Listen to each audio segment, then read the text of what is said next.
tell us a little bit about this ginger beer bottle that you have in your hand. The ginger beer bottles were used prior to the advent of glass bottles, and in this case, for ginger beer, the bottles were made of stoneware, clay that was then turned on a wheel, made into stone, and they have quite a weight to them.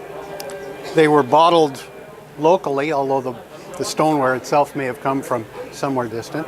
In this case, JR Shaw in Ottawa, and they were recycled in those days. So rather than being the kind of disposable society we've become, these would be taken back to the bottler and refilled.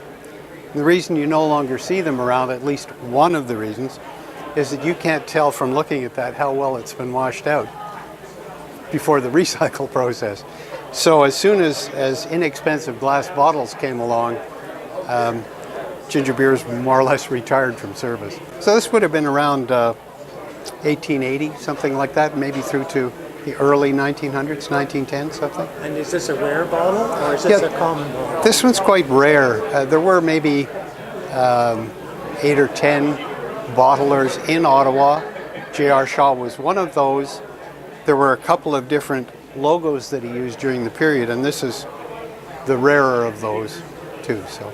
Well, and in general, are they hard to find? The collectors, I mean, for collectors, if you wanted to start collecting ginger beers, is it going to be very difficult to find any, or are the common ones fairly common? Yes, you can start off in the kind of $30 to $50 price range with more common bottles, and then go well up into the thousands for the rare ones.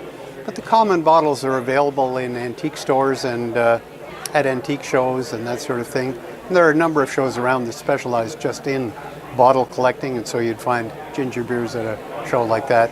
What attracted you to collect ginger beers in the first place? Well, it's kind of interesting. I went into an antique store and just browsing around, and I saw a stone bottle that had the O'Keeffe's name on it, and they also bottled locally and in Toronto. And I thought, boy, isn't that neat? Clearly what was a beer bottle, I didn't realize then it was ginger beer. Clearly a beer bottle, and it's made of stone. Isn't that neat? I bought it and took it home, started doing some research, found the variety that was out there, and just kind of got hooked because of all the interesting labels that are on these transfer printed variety. So how many would you have in your collection now? Somewhere on the order of 100. Yeah.